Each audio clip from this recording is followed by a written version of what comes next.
चूँकि ये जो बिलावल भुट्टो ने मुतालबा किया, ख़ास तौर पर कहा गवर्नमेंट के लिए भी ये है कि वो पाकिस्तान तहरीक इंसाफ को लाए, कौमी सलामती का इजलास दोबारा बुलाया जाए कौमी सलामती कमेटी का। तो आपके ख्याल में ये जो वो बात कर रहे हैं बिलावल भुट्टो जरदारी साहब, कितना काबिल अमल है पाकिस्तान तहरीक इंसाफ के लिए?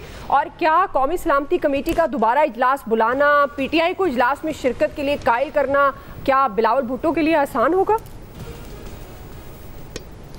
इसके 2-3 पहलू हैं जी बिलावल भुट्टो की बात के। नंबर 1, PTI को लाना इसलिए आसान हो सकता है कि जुमेरात को अगर उनके पॉलिटिकल लोगों की मुलाकात हो जाती है और गवर्नमेंट दोबारा सलामती कमेटी की बात करे तो वो शर्त पूरी हो जाएगी कि हमें इमरान खान से तो मिलने दें, जो अदालत का तहरीरी फैसला आ जाता है और ये मिल लेते हैं।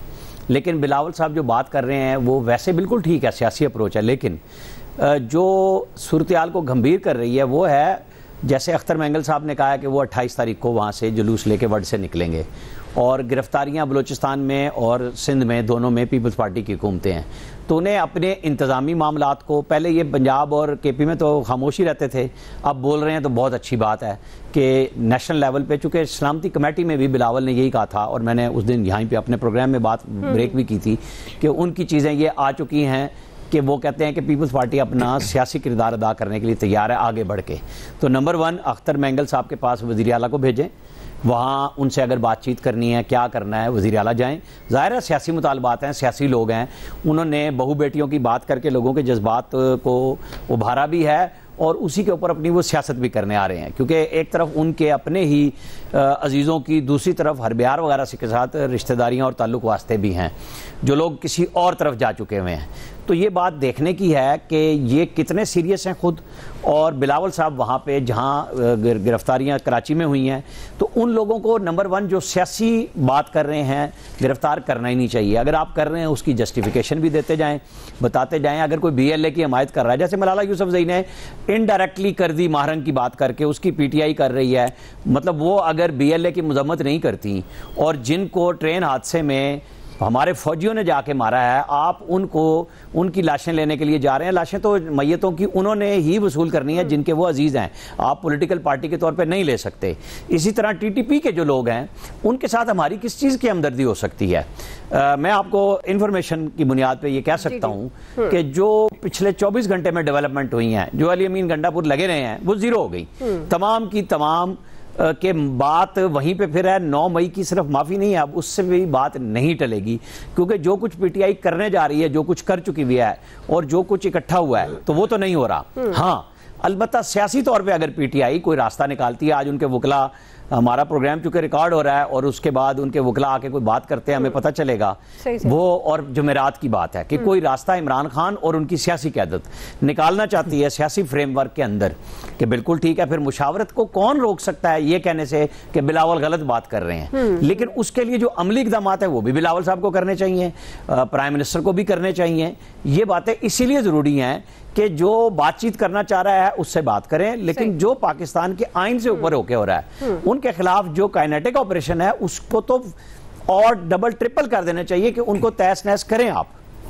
सही जी। अयाज साहब देखिए, इन अ वे आमिर बात ठीक कर रहे हैं कि बिलावल साहब को जब वो पॉलिटिकल बात कर रहे हैं, मुज़ाकरात की बात करते हैं, तो फिर ये जो एक्शन हो रहा है वो भी नहीं होना चाहिए। लेकिन ये आमिर साहब को भी पता होगा कि वो जो एक्शन हो रहा है उसमें शायद बिलावल साहब बहुत बेबस होंगे, वो उनके इख्तियार में नहीं है कुछ चीज़ें जो हो रही हैं ना बलूचिस्तान में होंगी ना इवन सिंध में होंगी, अगरचे उनकी पॉलिटिकल गवर्नमेंट मौजूद है।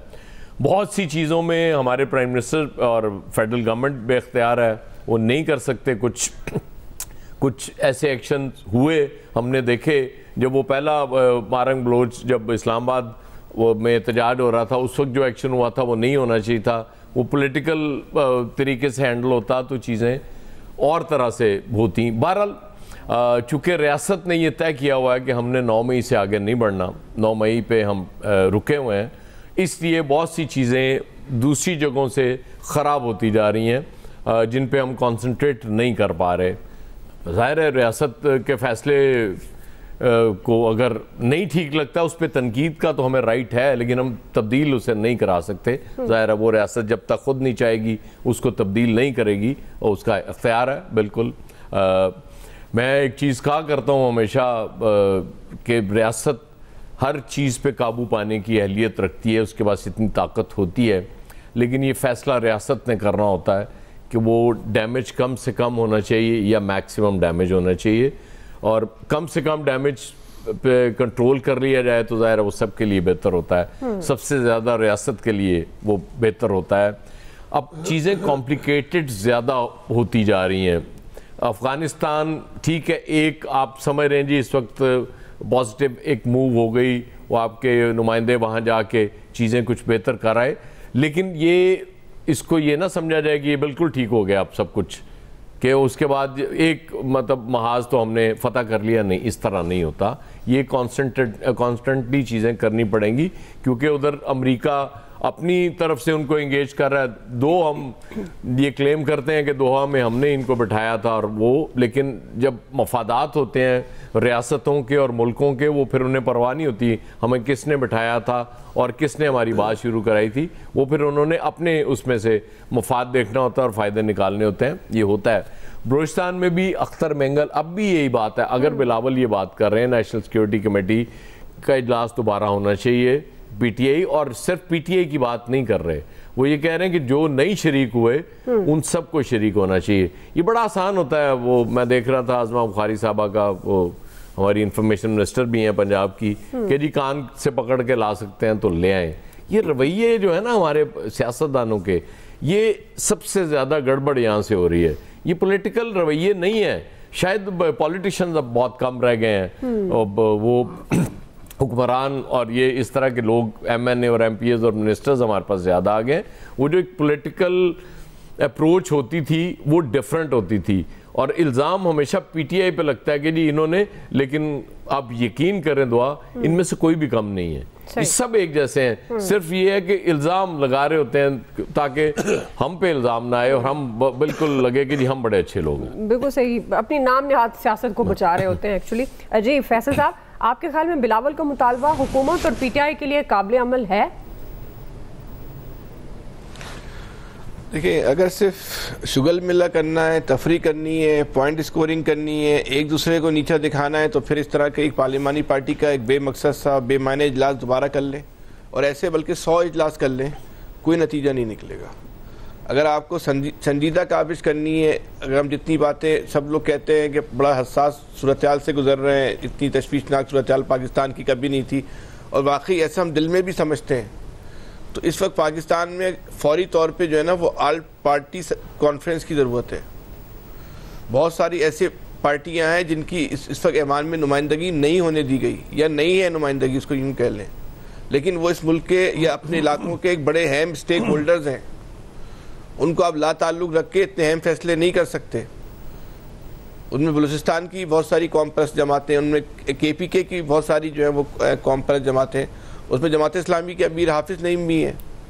फिर ये ऑल पार्टी कॉन्फ्रेंस, ये सरबराही कॉन्फ्रेंस होनी चाहिए। इसमें आप इमरान खान को ला के नहीं कर सकते। इस वक्त पाकिस्तान की सियासत का सबसे बड़ा स्टेक होल्डर है इमरान खान। उसको आप जेल में बंद करके चाहें कि एक आदमी जाए उसके पूछे मुझे बताओ कान में मैंने वहाँ जाके क्या बोलना है, फिर वो आके बोलेगा मैं हमारी पॉलिसी ये है, तो इस तरह नहीं चलेगा। मजाक ना करें। ये पाकिस्तान अभी जो इस वक्त आज के हालात हैं, खुदा के वास्ते समझें कि इस वक्त कहाँ हम जा चुके हैं। इस वक्त 2 सूबों के हालात क्या हैं। हम किसी गैर संजीदगी के मुताबिल नहीं हो सकते। हम इस मुल्क को कहाँ लेके जाना चाहते हैं, कहाँ हम पहुँचा चुके हैं, कब हमारी आंखें खुलेंगी। और उस वक्त हमारी आंखें खुली जब कोई फ़ायदा नहीं होगा, तो फिर क्या फ़ायदा होगा आंखें खुलने ना खुलने का। आप ताकतवर स्टेक होल्डर्स को आप बंद रख के आप चाहते हैं कि हमारी मोनोपोली कायम रहे, हमारी इजारादारी कायम रहे, और हम ये बता दें हमने पार्लिमानी पार्टी, ये पार्लिमानी पार्टी जिस पार्लिमान के बारे में इस मुल्क के लोगों की मुत्तफ़िक़ा राय है कि ये जो पार्लिमान है ये एक मुतनाज़ा पार्लिमान है, तो उस मुतनाज़ा पार्लिमान की पार्लिमानी पार्टी की क्या हैसियत होगी। उसको तो खुद नवाज शरीफ साहब आना के रवादार नहीं है उसके अंदर। खुद नवाज शरीफ साहब जो हुक्मरान जमात है, उनके जो कायद हैं, उनके जो बानी हैं, वो भी रवादार नहीं है इस इजलास में शिरकत करने के, तो उस कमेटी की क्या हैसियत होगी। उससे आप चाहते हैं कि पाकिस्तान के मसाइल को हल कर दें, नहीं होंगे हल। ऑल पार्टी कॉन्फ्रेंस बुलाएं, सरबराही कॉन्फ्रेंस बुलाएं, जो अहम स्टेक होल्डर्स हैं उनको बुलाएं,